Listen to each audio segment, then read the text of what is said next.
Есть одна вещь, которую почти никто по-настоящему не проверял, хотя именно на ней держится почти вся внутренняя жизнь человека.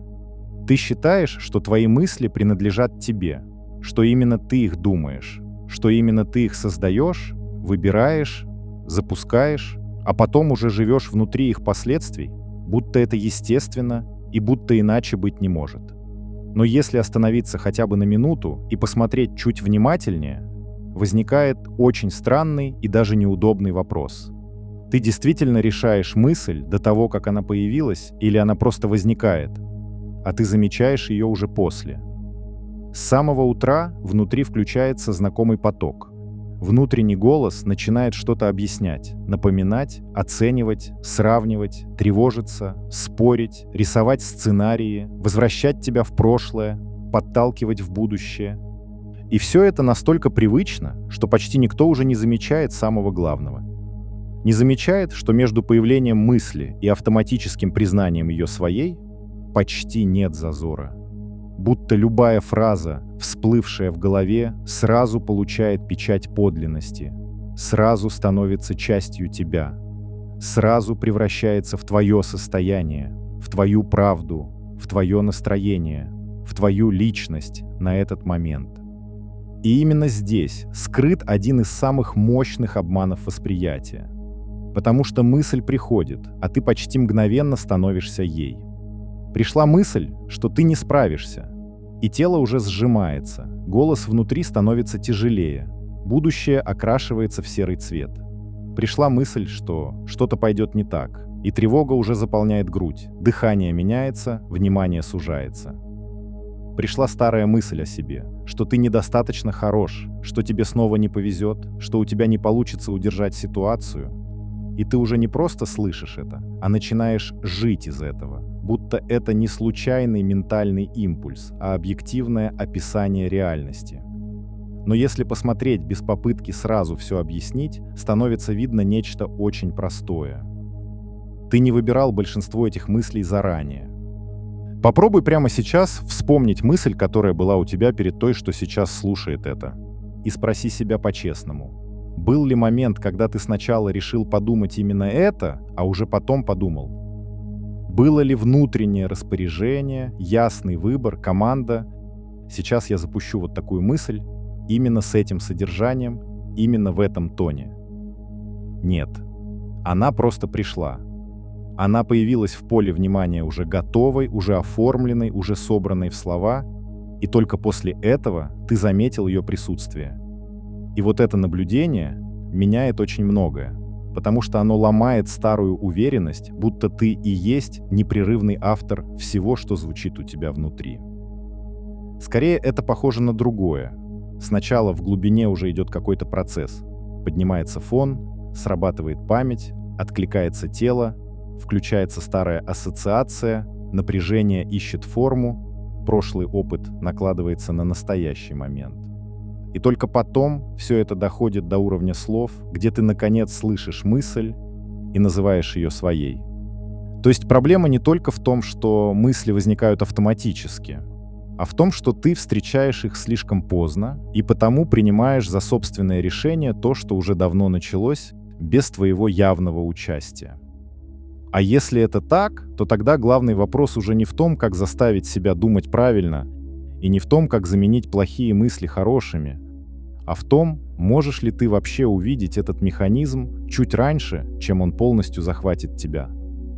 Можешь ли ты заметить, что мысль — это не начало процесса, а его финальная подпись, последний слой того, что уже успело собраться внутри.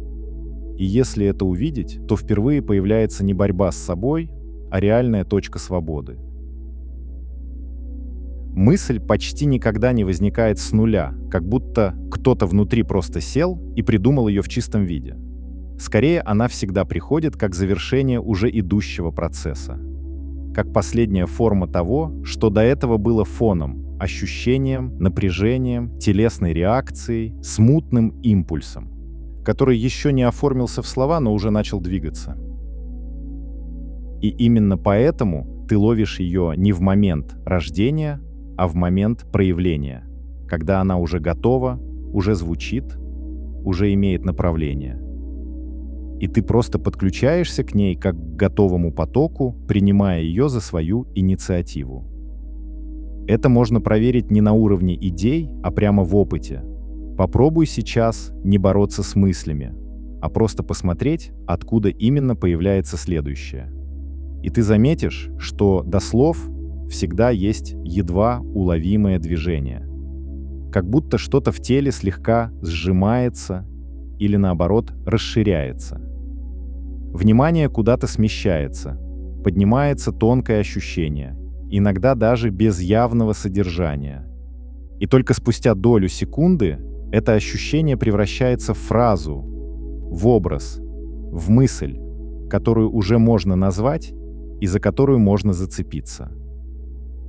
В этот короткий промежуток, который обычно полностью пропускается, становится видно, что мысль — это не первичный акт, а вторичный, что она не запускает состояние, а оформляет его, закрепляет, дает ему форму и направление, превращая внутреннее движение в понятный сценарий, в котором ты начинаешь жить. Поэтому так часто кажется, что мысли управляют состоянием, хотя на деле они чаще всего лишь описывают уже запущенную реакцию, усиливают ее и закрепляют, превращая временный импульс в устойчивую реальность.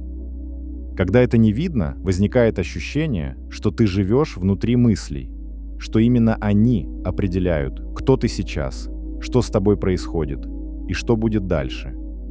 И тогда любая повторяющаяся мысль начинает казаться правдой, потому что она приходит уже с поддержкой тела, с поддержкой ощущения, с эмоциональной окраской. И из-за этого выглядит убедительно. Многие мысли — это просто привычные маршруты, по которым система проходит снова и снова, потому что так быстрее, проще и энергетически выгоднее, чем каждый раз создавать новый отклик на реальность. То, что ты воспринимаешь как свое мнение или свою реакцию, часто оказывается повторением уже знакомого паттерна, который включается автоматически при определенных условиях. Похожая ситуация, похожий внутренний фон, похожая мысль. И в этом смысле ум работает скорее как система предсказания, чем как свободный творец. Он не столько создает новое, сколько достает уже готовое, опираясь на прошлый опыт, на накопленные связи, на закрепленные реакции, и затем подает это как актуальное решение, как будто оно родилось прямо сейчас. Поэтому перед сложным разговором может возникать одна и та же цепочка мыслей. Перед новым шагом одни и те же сомнения, перед неопределенностью одни и те же страхи. И все это ощущается как логичное и обоснованное, хотя по сути является лишь повтором старого материала, который просто снова активировался в подходящих условиях. И если в этот момент не увидеть, что мысль — это всего лишь продолжение уже идущего процесса, то она мгновенно становится основой поведения. Ты начинаешь действовать не из текущего восприятия, а из прошлого сценария, который просто наложился на настоящий момент и был принят за него. И вот здесь происходит главный сдвиг, который меняет не только отношение к мыслям, но и сам способ жизни. Потому что если ты начинаешь видеть, что мысль — это не команда и не истина, а лишь финальная форма уже запущенного процесса, то вместе с этим появляется возможность не вовлекаться в нее автоматически, не становиться ей в тот же момент, когда она появилась, а заметить сам момент подхвата.